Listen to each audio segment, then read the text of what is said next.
Malam itu, angin bertiup dari arah selatan, membawa aroma asin yang menusuk hidung dan desir lembut yang terdengar seperti bisikan. Ombak menggulung satu demi satu, pecah di karang, lalu menyapu pasir pantai dengan irama yang teratur, seolah laut sedang bernafas. Di antara hembusan angin dan bunyi ombak itu, kadang-kadang terdengar lirih sebuah suara wanita, halus, nyaris seperti nyanyian yang tidak berasal dari dunia manusia.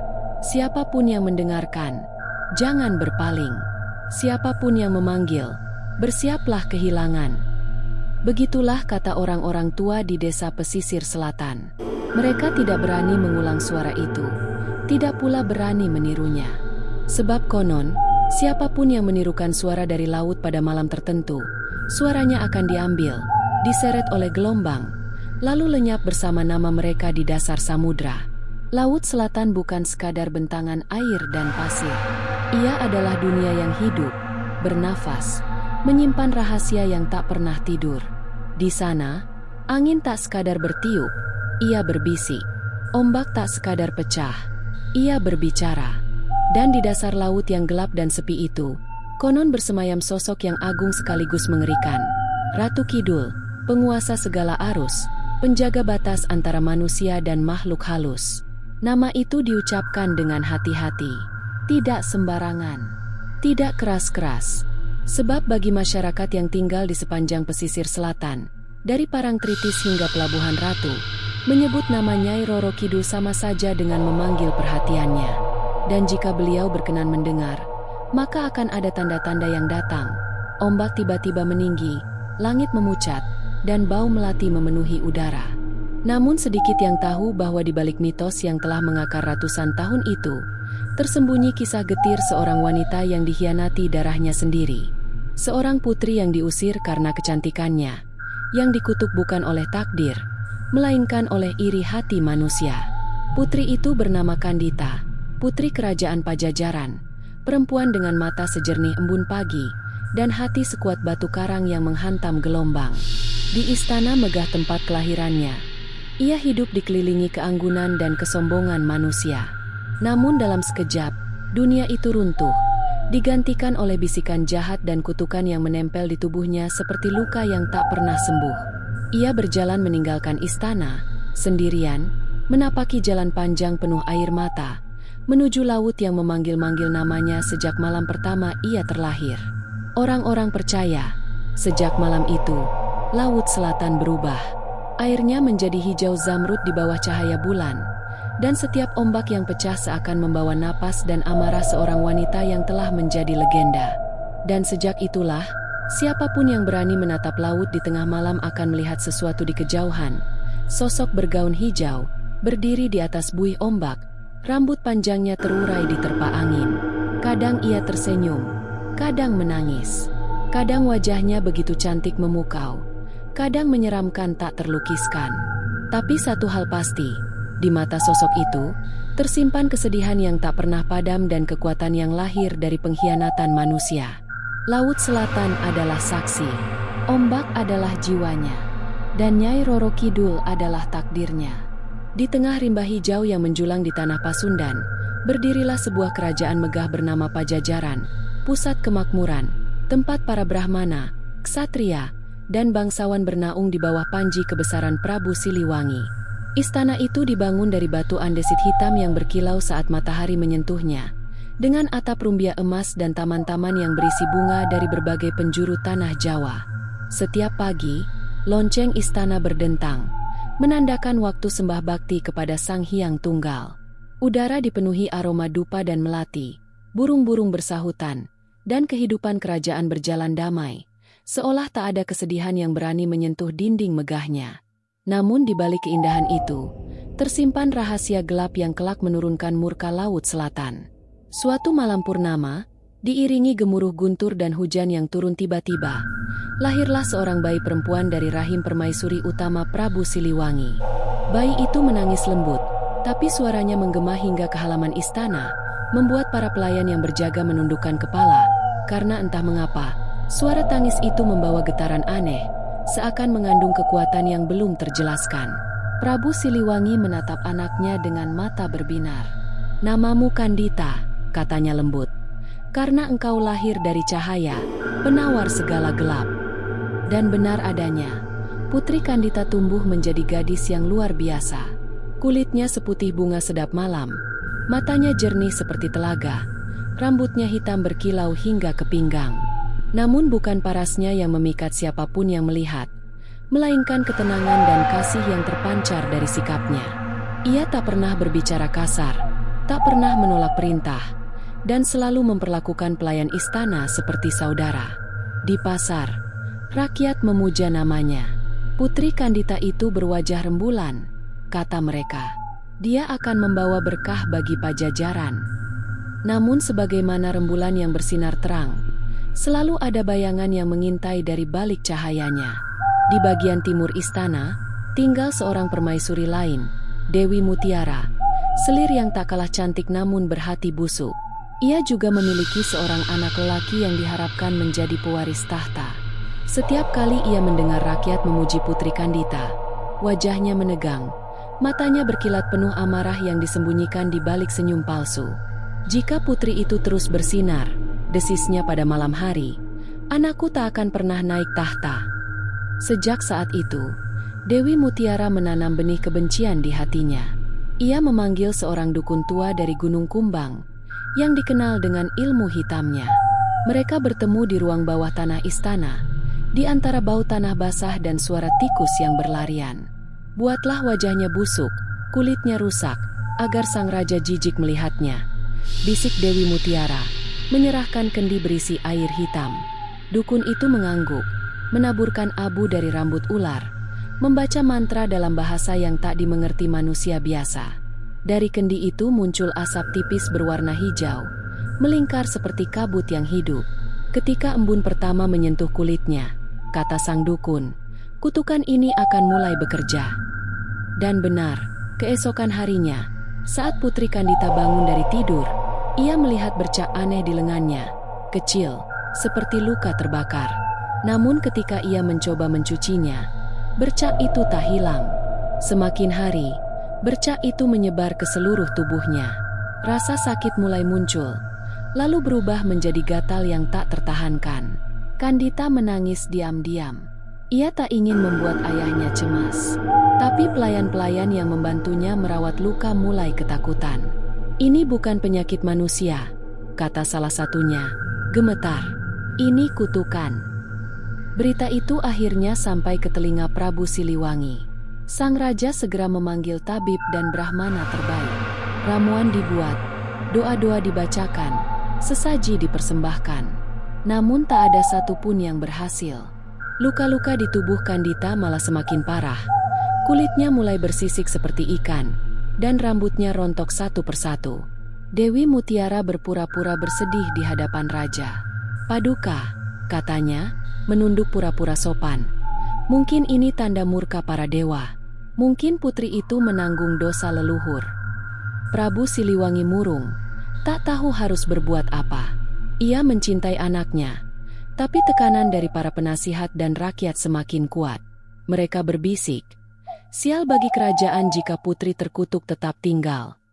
Lihat, hujan tak turun berbulan-bulan. Sungai mengering. Ini pertanda buruk.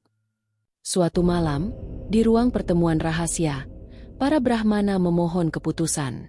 Yang mulia, ujar salah satu dari mereka, demi keselamatan kerajaan, Putri Kandita harus diasingkan ke tempat suci, agar kutukannya tidak menyebar. Kata, mengasingkan, terdengar lembut, tapi artinya adalah pengusiran. Malam pengusiran. Malam itu langit gelap pekat. Angin bertiup aneh, seolah menangis.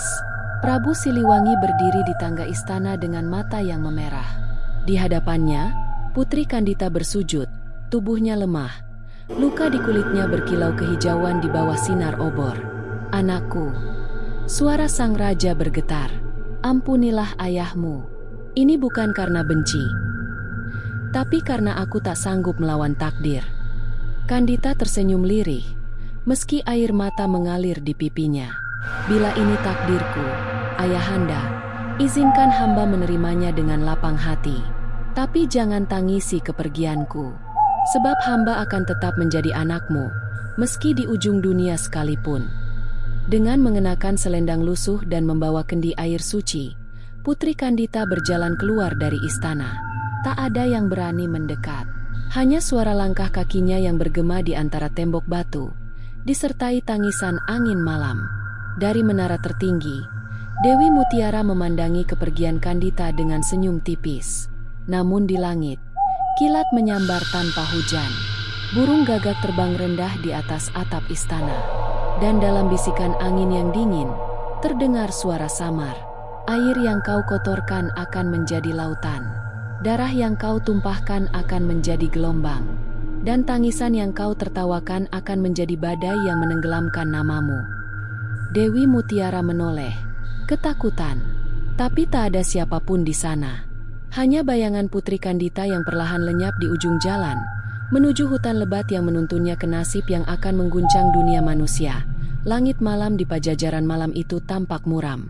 Awan bergulung tebal, menutup purnama yang biasanya menggantung di atas istana. Suara serangga di taman berhenti tiba-tiba, seolah seluruh alam menahan napas menyaksikan satu-satunya putri kerajaan melangkah keluar dari gerbang istana tanpa pengawalan, tanpa mahkota, hanya dengan selembar kain putih dan kendi kecil di tangan. Di belakangnya, suara gamelan upacara pengusiran terdengar lirih, nada-nada sakral yang biasanya mengiringi pengantaran arwah. Ya, malam itu Kandita tidak sekadar diusir. Ia dikembalikan kepada alam. Begitulah para Brahmana menyebutnya. Namun, di mata manusia, ia hanyalah seorang putri muda yang dijebak oleh kebencian. Ia menatap sekali lagi menara istana yang berdiri angkuh di kejauhan. Cahaya obor di gerbang memantul di mata yang basah. "Selamat tinggal, Ayahanda," bisiknya pelan. "Semoga kelak engkau mengerti." Angin dari utara berhembus kencang, membawa suara gong dan tabuhan kendang yang sayup-sayup tenggelam di antara desir hutan. Kandita berjalan tanpa arah, hanya mengikuti firasat dalam dadanya. Ia tak tahu kemana harus pergi, tapi langkahnya ringan, seolah ada kekuatan yang menuntunnya menuju sesuatu yang belum pernah ia kenal. Ia melangkah ke dalam hutan yang membentang di sisi barat istana, hutan yang oleh rakyat disebut Wana Leuung Suci, tempat roh leluhur dan penunggu gaib berdiam. Pohon-pohon besar menjulang, akarnya mencengkeram tanah seperti ular raksasa. Daun-daun bergerak tanpa angin, dan di sela kabut tipis, terdengar suara seperti bisikan halus yang tak dapat dimengerti bahasanya. Setiap kali Kandita berhenti, suara itu ikut berhenti. Setiap kali ia melangkah lagi, suara itu kembali, mendesir, mendayu, seperti nyanyian seorang ibu yang menidurkan anaknya. Namun, di antara nyanyian itu, ada kalimat yang terdengar jelas dalam hatinya. "Jangan takut pada gelap, karena di sanalah cahaya sejati menunggu." Kandita memeluk dirinya, menggigil. Udara di hutan sangat dingin. Tubuhnya masih diselimuti luka, tapi rasa sakit perlahan digantikan oleh sesuatu yang lain, perasaan bahwa ia sedang diawasi. Matanya menangkap cahaya samar di kejauhan, biru kehijauan, berdenyut seperti pelita di tengah kabut. Ia berjalan mendekat. Langkahnya menapak pada tanah lembek berlumut. Tak lama kemudian, ia menemukan sumber cahaya itu. Sebuah mata air panas yang menguap lembut di tengah lingkaran batu berlumut. Air itu berwarna kehijauan, beraroma garam laut, dan memantulkan bayangan langit malam yang tanpa bintang. Kandita berlutut di tepi mata air, menatap wajahnya di permukaannya yang berkilau. Ia hampir tak mengenali dirinya lagi. Kulitnya bersisik, wajahnya pucat, bibirnya kering. Air matanya menetes ke dalam mata air itu, menciptakan riak yang berkilau seolah hidup. Tanpa berpikir panjang, ia menenggelamkan dirinya perlahan. Air panas itu terasa seperti 1000 jarum menusuk tubuhnya, membuatnya menjerit. Namun dalam jeritan itu tiba-tiba ia merasakan sesuatu, rasa damai yang aneh, seperti pelukan lembut yang menenangkan. Ia memejamkan mata. Dalam keheningan air, ia melihat bayangan, laut luas, bergulung hijau, dan di tengahnya sosok wanita berpakaian putih dengan rambut panjang, berdiri di atas buih ombak. Wajahnya samar, tapi suaranya terdengar jelas. "Kandita, air dan angin telah memilihmu. Jangan menangis. Sebab kutukanmu bukanlah hukuman, melainkan jalan menuju kebangkitanmu. Ketika Kandita membuka mata, ia sudah tak berada di hutan. Ia terbaring di pasir putih, dikelilingi buih ombak. Lautan terbentang di hadapannya, luas, gelap, namun memancarkan cahaya lembut dari dalam airnya sendiri. Tubuhnya terasa ringan. Luka-luka di kulitnya lenyap, berganti dengan kilauan halus seperti sisik mutiara. Rambutnya mengalir lembut di bahunya, berwarna hijau tua di bawah sinar rembulan. Ia berdiri perlahan. Langit di atasnya bersih. Ombak berdesir pelan, seperti suara bisikan yang memanggilnya dengan lembut. Selamat datang di pintu takdirmu. Hari-hari berikutnya, Kandita hidup menyendiri di tepi laut. Ia membangun gubuk sederhana dari ranting dan dedaunan, meminum air hujan, dan makan ikan yang ia tangkap sendiri. Namun setiap malam, ketika bulan naik tinggi, suara laut menjadi hidup. Ombak memantulkan cahaya kehijauan yang menari di permukaan air, dan dari tengah samudra sering muncul buih yang berputar-putar, menyerupai pusaran raksasa. Kadang, dari pusaran itu muncul tangan-tangan halus berwarna hijau, menggenggam bunga laut dan batu permata, lalu lenyap lagi di bawah air. Kadang pula terdengar suara lembut, "Putri Kandita, laut mengenalmu, laut menunggumu." Malam-malam itu ia lalui dalam campuran ketakutan dan keajaiban. Tapi dalam hatinya, sesuatu mulai tumbuh, rasa kedekatan yang aneh dengan laut, seolah seluruh tubuhnya selaras dengan denyut ombak. Ia mulai memahami bahasa angin, tahu kapan badai datang, tahu di mana ikan bersembunyi, tahu kapan laut sedang marah atau tersenyum. Namun satu malam, pada bulan purnama ke-7 sejak pengusirannya, sesuatu yang luar biasa terjadi. Langit begitu jernih malam itu, laut tenang seperti kaca. Kandita duduk di batu karang, memandangi bayangan dirinya di air. Tiba-tiba, cahaya hijau menyala dari dalam laut, menembus hingga ke dasar, membuat seluruh permukaan air bergetar. Ombak berhenti, angin berhenti. Dari bawah permukaan muncul nyanyian yang sangat indah, tapi memilukan. Suara itu memanggil, seperti suara ibu yang hilang sejak lama. Tanpa sadar, Kandita melangkah ke dalam air. 1 langkah, 2 langkah, hingga air mencapai dadanya. Lalu cahaya itu menyentuh tubuhnya, lembut, hangat, dan penuh kekuatan. Sekejap kemudian, laut terbuka. Ia melihat pintu istana terbuat dari batu karang dan mutiara, berkilau di bawah dasar laut. Dari dalamnya keluar arus kuat yang menariknya masuk. Ia tidak melawan. Air laut menyelimuti tubuhnya, tapi ia bisa bernapas. Ia melayang, menuruni kedalaman biru kehijauan yang tak terhingga. Di sana, ia melihat makhluk-makhluk laut menundukkan kepala. Ikan raksasa, ubur-ubur bercahaya, dan sosok-sosok gaib berwujud manusia dengan mata keperakan. Mereka semua berlutut. Dari antara mereka, muncullah suara yang sangat dalam. "Putri Kandita dari Pajajaran, engkau telah menanggung luka manusia. Maka laut menobatkanmu sebagai penjaga keseimbangan antara dunia dan samudra. Engkau bukan manusia lagi. Engkau adalah penguasa air. Engkau adalah Ratu Laut Selatan." Air di sekelilingnya bergemuruh. Ombak di permukaan laut meledak tinggi ke langit. Cahaya hijau menyala dari tubuhnya, menyebar hingga ke horizon. Dan ketika semuanya mereda, tak ada lagi Putri Kandita di pantai. Yang tersisa hanyalah bau melati dan pasir yang basah oleh air laut. Sejak malam itu, orang-orang yang melintas di pesisir selatan mulai bercerita tentang suara lembut yang memanggil dari laut, tentang wanita berpakaian hijau yang muncul di atas ombak, tentang bau melati di tengah badai, dan tentang gelombang yang menelan kapal tanpa sebab. Mereka tidak tahu siapa sebenarnya sosok itu. Tapi di hati mereka, nama Kandita perlahan menghilang, digantikan oleh nama baru yang akan menjadi legenda selamanya. Nyai Roro Kidul, Ratu Laut Selatan. Laut Selatan malam itu tidak seperti malam-malam biasanya. Langit seakan retak oleh cahaya hijau yang memancar dari dasar samudra, sementara bintang-bintang bergetar seperti hendak jatuh. Angin berhenti berhembus, ombak terdiam, dan seluruh jagat seolah membungkuk pada sesuatu yang tengah bangkit dari kedalaman. Di tengah kesunyian itu, Putri Kandita melayang di antara pusaran air. Tubuhnya diselimuti cahaya zamrud yang berdenyut lembut seperti jantung bumi. Air laut tak lagi dingin baginya, justru terasa hangat dan hidup. Setiap gelembung yang melewati kulitnya seperti berbisik, mengajarkan bahasa baru, bahasa laut. Ia mendengar dengan hati, bukan dengan telinga. Air adalah darahmu. Ombak adalah napasmu. Kedalaman adalah jiwamu. Dan sejak saat itu, Putri Kandita bukan lagi manusia. Ia menjadi sesuatu yang lebih tua dari waktu, lebih kuat dari gelombang, dan lebih abadi dari kerajaan manapun yang berdiri di darat. Istana di dasar samudra. Laut yang tadinya gelap kini memancarkan cahaya dari ribuan batu karang bercahaya.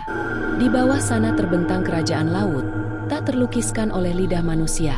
Menara-menara dari mutiara, gerbang besar dari cangkang raksasa, jalan setapak dari pasir keemasan yang berkilau di bawah sinar biru laut.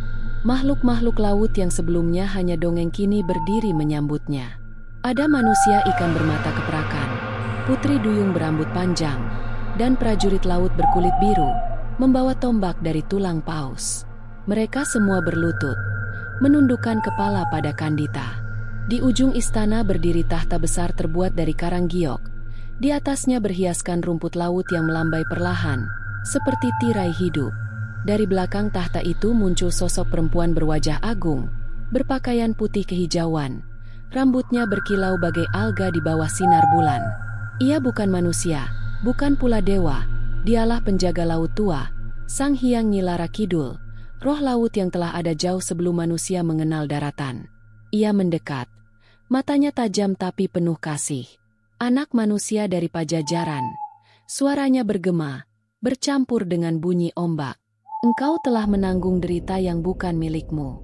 Engkau telah dibuang oleh darahmu sendiri. Kini laut menawarimu rumah. Kandita menunduk, menahan air mata yang tak bisa lagi ia rasakan di dalam air. Jika laut berkenan menerimaku, katanya lirih, izinkan aku mengabdi.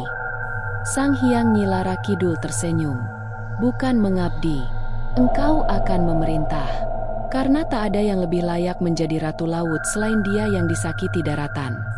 Ritual penobatan. Maka dimulailah upacara penobatan yang tak pernah disaksikan manusia manapun. Laut bergetar, dan arus dari 7 samudra berkumpul di dasar selatan. Dari utara datang paus putih membawa batu mutiara sebesar kepala manusia. Dari timur muncul naga laut berwarna merah darah, melilit di sekeliling istana sebagai penjaga. Dari barat datang arus badai, membawa buih ombak yang berkilau seperti permata. Para makhluk laut berdiri melingkar, bersenandung dalam bahasa purba. Sementara itu, di tengah lingkaran itu, Putri Kandita berdiri di atas batu karang hitam. Sang Hyang Nyilara Kidul mengangkat tangannya, dan dari dasar laut muncul selendang hijau berpendar cahaya. Kain itu lembut, tapi bergetar seperti memiliki nyawa. Selendang ini, ucap Sang Hyang, adalah lambang pengikat antara laut dan manusia. Siapa yang mengenakannya akan menjadi jembatan dua dunia. Kandita menerima selendang itu dan memakainya di bahu. Seketika tubuhnya bercahaya terang. Ombak di seluruh samudra bergemuruh, ikan-ikan menari di sekelilingnya, dan suara yang tak terlihat, suara laut itu sendiri, berbicara. Mulai hari ini, engkau bukan lagi Putri Kandita. Engkau adalah Nyai Roro Kidul, Sang Ratu Laut Selatan, penjaga batas, penegak keseimbangan, pemilik segala ombak dan badai. Cahaya hijau membumbung menembus permukaan laut, sampai ke langit Pajajaran. Para nelayan yang melaut malam itu menyaksikan sesuatu yang tak bisa mereka jelaskan. Ombak berhenti, udara menjadi wangi melati, dan seolah dari tengah samudra terdengar tawa lembut perempuan bercampur isak tangis. Mereka pulang dengan wajah pucat dan hanya berkata, laut malam ini hidup, dan ia telah memiliki ratunya. Perubahan yang abadi. Sejak malam itu, laut selatan tidak pernah sama. Arusnya memiliki kehendak. Badai datang tidak karena angin, tapi karena perasaan sang ratu. Kadang laut tenang seperti kaca. Itu tanda sang ratu sedang bersemadi. Tapi kadang ombak mengamuk, menghantam pantai hingga memecah karang. Itu tanda kemarahannya. Di dunia manusia, rakyat Pajajaran gempar. Prabu Siliwangi bermimpi melihat putrinya muncul dari laut, tersenyum di tengah ombak hijau, lalu menghilang bersama buih. Ia bangun dengan air mata. "Anakku, maafkan ayahmu," bisiknya pada malam itu. Sementara di sisi lain istana, Dewi Mutiara tak pernah tenang. Setiap malam ia mendengar suara ombak di telinganya, meski istana jauh dari laut. Kadang, ketika menatap cermin, ia melihat bayangan wanita bergaun hijau berdiri di belakangnya, tersenyum tipis dengan mata berkilau biru laut. Dan malam demi malam, ia mendengar bisikan itu semakin jelas. "Air yang kau kutuk telah menjadi laut. Nama yang kau hina kini disembah. Dan keturunanmu akan takut pada warna hijau selama dunia masih berputar." Dewi Mutiara jatuh sakit, dan akhirnya lenyap tanpa jejak. Konon tubuhnya ditemukan di tepi sungai, dengan rambut basah dan aroma melati menyengat di udara. Kelahiran legenda. Berabad-abad kemudian, nama Nyai Roro Kidul menjadi legenda yang tak pernah padam. Para pelaut Jawa, Sunda, dan Madura percaya bahwa setiap ombak yang datang ke pantai selatan adalah sapaan dari sang ratu.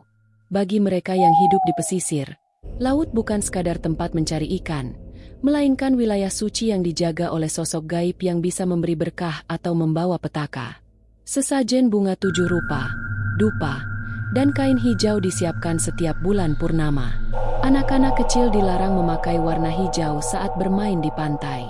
Dan setiap kali badai besar datang dari arah selatan, para tetua hanya berbisik lirih. "Itu tandanya sang ratu sedang lewat. Turunkan pandanganmu, dan jangan menatap laut terlalu lama." Mereka tidak pernah tahu bahwa jauh di bawah air, di istana karang yang bercahaya, Nyai Roro Kidul duduk di singgasananya, memandang dunia manusia dari kejauhan. Di matanya, ada keindahan, ada kekuatan, dan ada kesedihan abadi seorang putri yang kehilangan segalanya namun menemukan keabadian dalam air dan ombak. Kadang, pada malam-malam tertentu, ia naik ke permukaan, berdiri di atas ombak, menatap daratan tempat ia dulu dibuang. Di wajahnya tergambar senyum yang menenangkan dan pilu sekaligus. Angin membawa bisikannya ke telinga manusia. "Aku tidak mati. Aku hanya pulang ke rumah yang telah memanggilku sejak lahir." Setelah malam penobatan itu, laut selatan tidak pernah tenang lagi. Ombak bergulung tanpa arah, kadang mendadak pasang di tengah hari, kadang tenang meski angin kencang bertiup. Langit di atas pantai Parangkusumo, Pelabuhan Ratu, dan Cilacap sering tampak aneh, biru tua yang berkilau kehijauan, seolah menyimpan mata raksasa yang memandangi bumi. Masyarakat pesisir menyebutnya mata laut, pertanda bahwa sang ratu sedang memperhatikan dunia manusia. Tidak ada yang tahu kapan Nyai Roro Kidul akan muncul, atau mengapa laut bisa mendadak memanggil seseorang. Namun sejak kejadian itu, mulai terdengar cerita-cerita aneh di antara nelayan dan penduduk pesisir. Cerita yang berawal dari bisikan, lalu menjadi keyakinan, dan akhirnya berubah menjadi ketakutan yang diwariskan turun-temurun. Tanda dari laut. Suatu malam, di desa Karangsewu, seorang nelayan tua bernama Ki Samudra tengah memperbaiki jala di tepi pantai. Udara dingin, langit penuh bintang. Tapi dari kejauhan, ia melihat sesuatu yang membuat darahnya berhenti mengalir. Ada cahaya hijau menari di atas ombak. Bukan pantulan bulan, bukan juga lampu kapal. Cahaya itu bergerak lembut, berputar, dan di tengahnya tampak sosok wanita berdiri di atas buih laut. Rambutnya panjang menutupi punggung, gaunnya berwarna hijau lembut, dan di sekitarnya mengambang bunga melati. Ki Samudra memejamkan mata, memohon dalam hati. Tapi ketika ia membukanya kembali, sosok itu masih di sana, menatapnya dengan senyum yang menenangkan sekaligus menusuk hati. "Kau melihatku, tapi jangan takut." Suara itu bergema tanpa bibir bergerak. "Laut tidak marah padamu, Ki Samudra, tapi jaga kata-katamu. Jangan pernah berjanji pada laut, bila kau tak mampu menepatinya." Seketika angin berhembus kencang. Ombak naik setinggi pohon kelapa, menghantam batu karang, lalu berhenti begitu saja. Sosok itu lenyap, hanya aroma melati yang tertinggal di udara. Keesokan harinya, Ki Samudra tak berani turun ke laut. Ia berkata pada warga, dengan suara serak, "Aku telah melihat sang ratu." Dan sejak malam itu, laut tak lagi sama. Larangan warna hijau. Seiring waktu, muncul kepercayaan aneh namun sangat ditaati. Larangan memakai warna hijau di pantai selatan. Konon, warna hijau adalah warna kebesaran sang ratu. Siapapun yang mengenakannya di tepi laut, seolah memanggil perhatian beliau, dan jika beliau berkenan, maka orang itu akan dipinang untuk dibawa ke istana bawah laut. Suatu sore, seorang gadis muda dari desa Pelangi bernama Sulastri datang ke pantai bersama teman-temannya. Ia mengenakan kain hijau lumut, hadiah dari ibunya. Ketika teman-temannya memperingatkan, ia tertawa. "Ah, itu cuma cerita orang tua. Mana mungkin laut bisa mengambil manusia?" Namun ketika matahari mulai terbenam, langit berubah kelam, dan angin bertiup aneh. Buih laut naik sampai ke pasir. Lalu tiba-tiba gaun hijau Sulastri terseret ombak, seolah ditarik tangan tak terlihat. Teman-temannya menjerit, berusaha menariknya, tapi ombak datang sekali lagi, besar, hitam, dan menelan gadis itu dalam sekejap. 3 hari kemudian, tubuh Sulastri ditemukan di tepi pantai. Rambutnya basah, matanya terbuka menatap langit, dan di tangan kirinya tergenggam bunga melati putih segar. Sejak saat itu, tidak ada satupun wanita di desa itu yang berani memakai hijau bila pergi ke pantai, bahkan hanya untuk selembar selendang. Kabut dan suara gong. Tak hanya nelayan yang mendapat tanda. Para penduduk di sekitar pesisir sering melaporkan hal-hal ganjil yang terjadi pada malam bulan purnama. Kadang, ketika malam begitu tenang, tiba-tiba kabut tebal turun dari laut menuju daratan, menyelimuti rumah-rumah di tepi pantai. Dalam kabut itu, terdengar suara gamelan dan gong yang berdentang dari arah ombak, irama pelan, teratur, seperti musik upacara kerajaan. Seorang tetua desa, Mbah Rengganis, pernah berkata, "Jika kau mendengar suara gong dari laut, jangan pernah menoleh, tutup telinga, dan tundukkan kepala. Itu tanda sang ratu sedang berjalan bersama pasukannya." Namun seorang pemuda bernama Wira tidak percaya. Suatu malam, ketika kabut datang dan suara gong bergema, ia justru keluar dari rumah, berlari ke tepi pantai dengan obor di tangan. Di sana, ia melihat bayangan rombongan perempuan bergaun panjang, menari di atas air. Obornya tiba-tiba padam, udara menjadi dingin seperti es. Ia sempat mendengar tawa lembut, tawa yang bukan manusia. Keesokan paginya, Wira ditemukan tergeletak di pasir, tubuhnya basah, matanya terbuka tapi pandangannya kosong. Sejak saat itu, ia tidak lagi bisa berbicara, hanya menatap laut setiap malam, seolah menunggu seseorang memanggil namanya. Anak yang hilang. Tahun demi tahun berlalu. Cerita-cerita semacam itu menyebar ke seluruh pesisir Jawa dan Sunda. Ada yang percaya, ada yang menertawakan, tapi setiap kali seseorang menghilang di laut, semua kepala tertunduk dalam diam. Mereka tahu, itu bukan semata kecelakaan, itu panggilan. Di desa Parangtritis, seorang ibu kehilangan anak laki-lakinya yang baru berusia 8 tahun.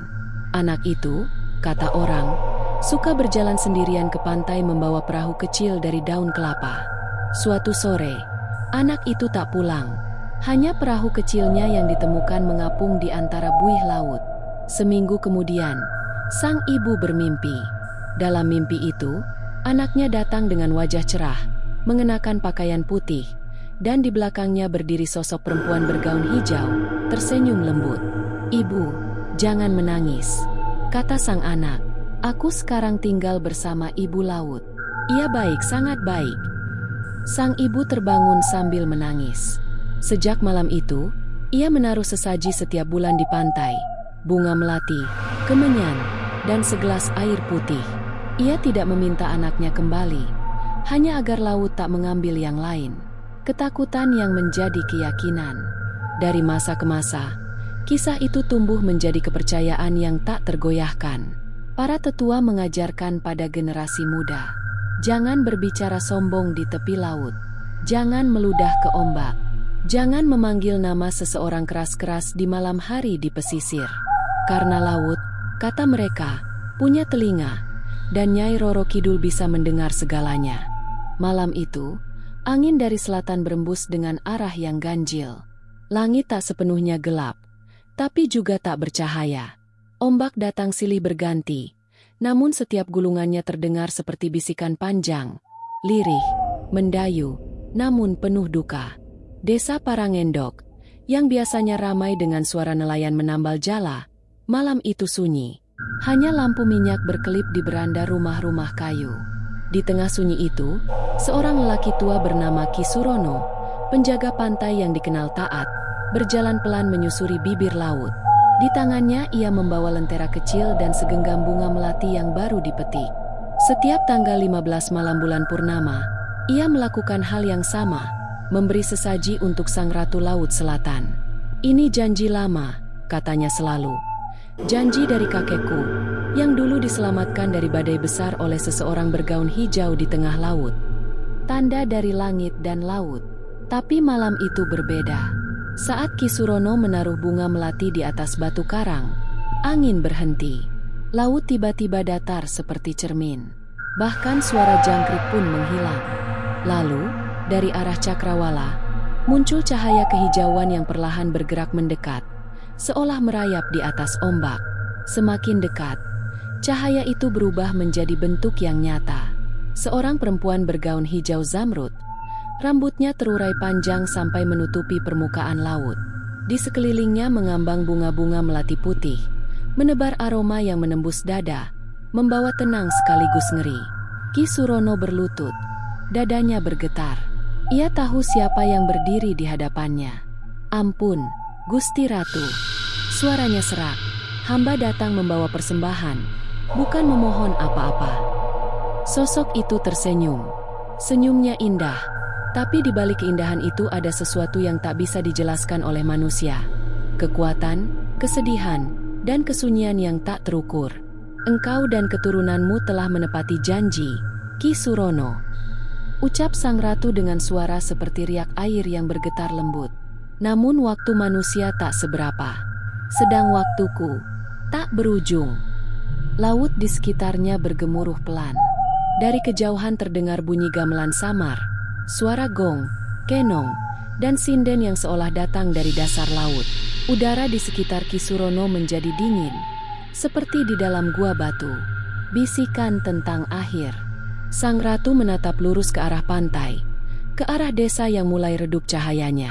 Dunia manusia kini kian tamak. Mereka membuang kotoran ke laut, menebang pohon di gunung, dan melupakan keseimbangan. Bila batas ini hilang, laut akan menelan daratan. Ki Surono menunduk, tubuhnya bergetar. Ia tahu yang dimaksud Sang Ratu bukan ancaman, tapi peringatan. Ia mencoba bicara, tapi suaranya tercekat. Apa yang harus kami lakukan, Gusti? Sang Ratu mengangkat tangannya pelan. Ombak di belakangnya berubah menjadi dinding air tinggi, lalu runtuh kembali tanpa suara. Jaga kata, jaga laku, dan jaga lautmu. Karena ketika manusia lupa menghormati laut, maka aku akan datang, bukan sebagai ratu, tapi sebagai badai. Sesaat, wajahnya tampak berduka. Aku dulu manusia, tapi manusia jugalah yang membuangku. Karena itu aku memahami keduanya, darat dan laut, cinta dan dendam. Matanya menatap Ki Surono dalam-dalam. Katakan pada mereka, anakku, bahwa laut tidak hanya memberi, laut juga mengingat. Kabar hilangnya Ki Surono. Keesokan harinya, warga menemukan lentera Ki Surono tergeletak di tepi pantai. Masih menyala. Namun lelaki tua itu hilang. Tak ada jejak kaki menuju laut. Tak ada tanda-tanda pergulatan. Hanya bunga melati yang berserakan di atas pasir. Segar, seperti baru dipetik. Warga geger. Sebagian bilang ia diambil Sang Ratu. Sebagian lagi percaya ia dijemput karena sudah waktunya. Tapi malam-malam berikutnya, banyak yang bersumpah melihat cahaya lentera berjalan perlahan di atas laut. Dari kejauhan, seolah ada sosok lelaki tua yang menunduk sambil membawa bunga melati, berjalan berdampingan dengan wanita bergaun hijau. Penampakan di Hotel Laut Selatan. Bertahun-tahun setelah kejadian itu, kisah tentang Nyai Roro Kidul tidak hanya hidup di desa, tapi juga di hotel-hotel mewah yang berdiri di tepi pantai selatan. Salah satunya adalah Hotel Samudra, tempat yang terkenal memiliki kamar 308, kamar yang disediakan khusus untuk Sang Ratu Laut Selatan.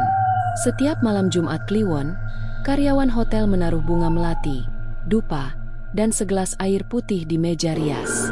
Tak seorang pun berani membersihkan kamar itu tanpa izin sesepuh. Pernah, seorang tamu asing, tak percaya pada cerita itu, memaksa menginap di kamar tersebut. Malamnya, sekitar pukul 2 dini hari, penjaga hotel mendengar suara gamelan dari arah laut. Ketika mereka bergegas memeriksa, kamar 308 terbuka sedikit, dan dari celahnya keluar hembusan angin beraroma melati. Tamu itu ditemukan tergeletak di lantai. Wajahnya pucat, matanya terbuka lebar, bibirnya tersenyum samar. Ia selamat, tapi tak pernah mau menceritakan apa yang dilihatnya malam itu. Ia hanya berbisik, dia datang, dan dia begitu indah. Sejak itu, kamar itu tak pernah ditinggali lagi oleh sembarang orang. Pesan terakhir dari laut. Di pesisir Cilacap, beberapa nelayan mengaku kadang melihat sosok perempuan berdiri di atas karang saat senja, mengenakan kain hijau panjang, rambutnya terurai, wajahnya tak pernah jelas. Kadang ia hanya menatap langit, kadang berjalan perlahan ke arah laut hingga menghilang. Suatu ketika, seorang nelayan muda bernama Rangga mencoba mendekat. Tapi semakin ia berjalan, jarak tak pernah berkurang. Ombak datang dari arah yang aneh, bukan dari laut, tapi dari belakangnya, seperti memisahkannya dari dunia manusia. Dari kejauhan terdengar suara lembut memanggil namanya. Rangga, jaga lautmu. Lalu sosok itu menghilang bersama ombak. Rangga jatuh bersujud. Sejak hari itu, ia berhenti melaut, memilih menjadi penjaga pantai, mengajar anak-anak agar tidak membuang sampah ke laut. Katanya, ia hanya menjalankan titah yang didengarnya sendiri. Kesunyian abadi. Kini, ratusan tahun telah berlalu. Nama Nyai Roro Kidul tak pernah padam. Meski zaman berganti, ia tetap disebut dengan rasa hormat, kadang disertai doa, kadang dengan rasa takut.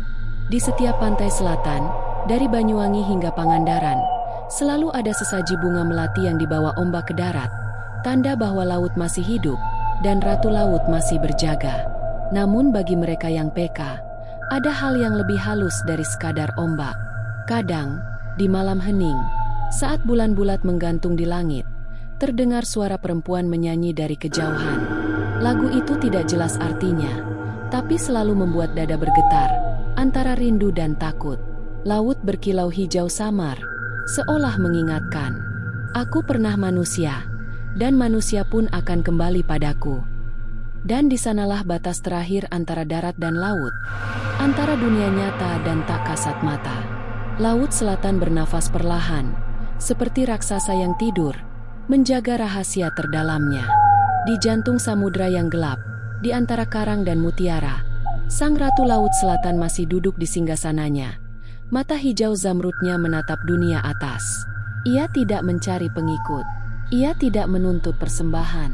Ia hanya menunggu, dalam kesunyian abadi, sampai manusia kembali mengingat bahwa laut bukan sekadar tempat mencari rezeki, melainkan jiwa yang hidup dan memiliki ingatan panjang tentang cinta, dosa, dan penyesalan.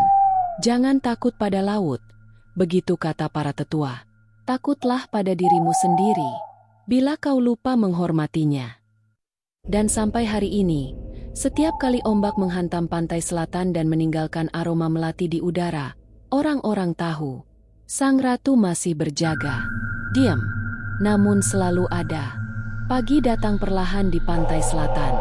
Kabut tipis menggantung di atas ombak, dan garis horizon tampak seperti benang perak yang memisahkan dua dunia, darat dan laut, fana dan kekal.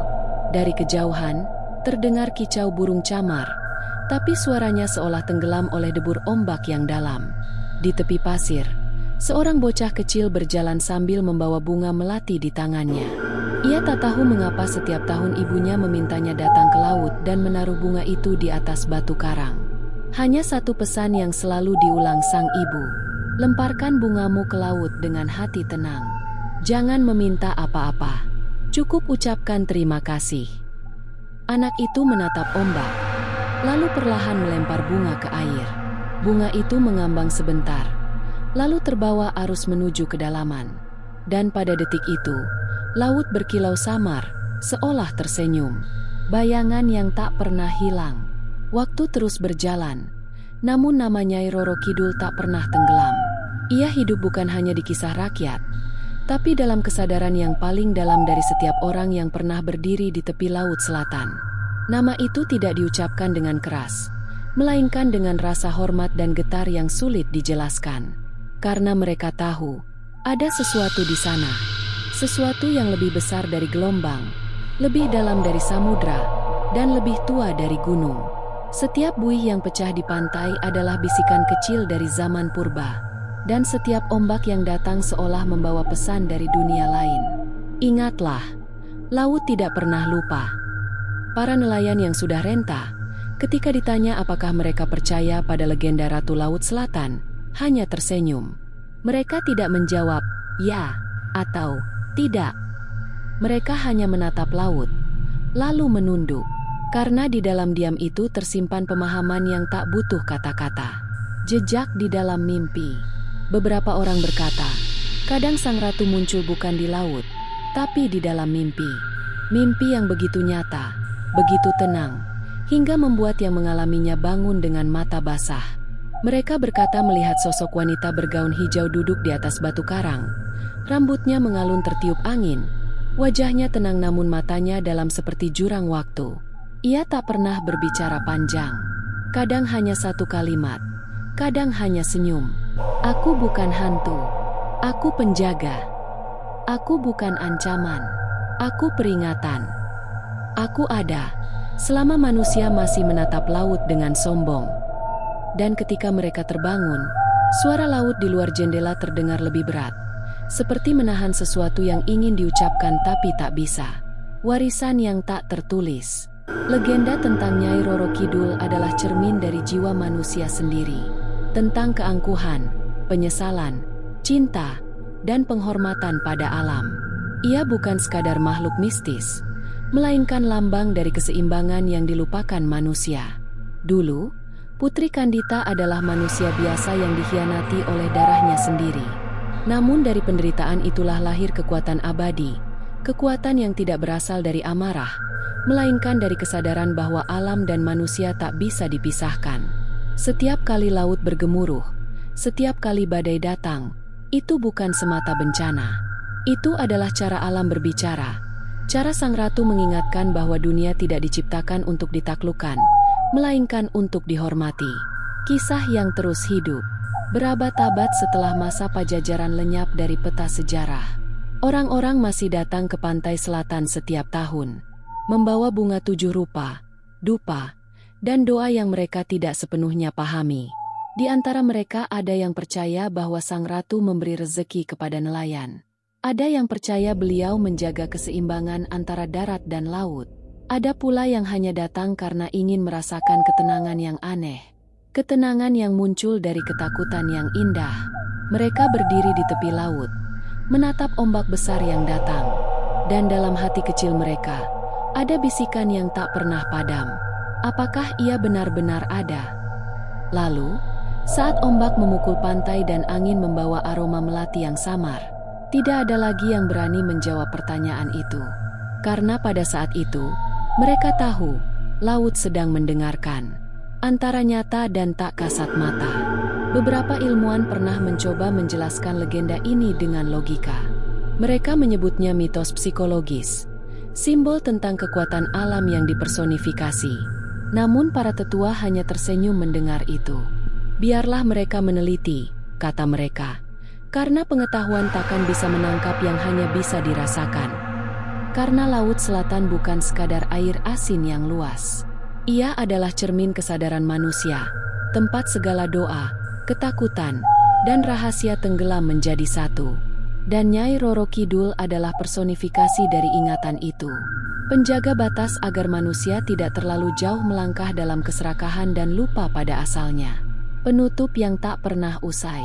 Senja turun perlahan. Langit barat berwarna jingga keemasan, sementara laut memantulkan cahaya lembut hijau kebiruan. Di atas ombak, buih-buih kecil terbentuk seperti huruf-huruf yang menulis sesuatu di permukaan air. Pesan yang tak bisa dibaca oleh manusia, hanya bisa dirasakan oleh hati yang tenang. Seekor burung camar terbang rendah, lalu menghilang di balik ombak besar yang datang. Sesaat, seolah terdengar suara tawa lembut perempuan, samar namun nyata. Kemudian semuanya hening kembali. Laut kembali tenang. Langit memudar menjadi kelabu. Dan dunia kembali bernafas seperti biasa. Namun bagi mereka yang pernah mendengar kisah ini, Laut Selatan tidak akan pernah sama lagi. Setiap kilau hijau di permukaannya, setiap wangi melati yang terbawa angin, setiap ombak yang datang mendadak tinggi tanpa sebab, semuanya menjadi pengingat bahwa di balik batas pandangan manusia, ada dunia yang hidup, bernafas, dan menyimpan cinta serta luka seorang ratu yang abadi. Selama laut masih berombak, selama manusia masih menatap cakrawala, selama itu pula aku akan ada. Nyai Roro Kidul, Ratu Laut Selatan, penjaga rahasia antara darat dan samudra.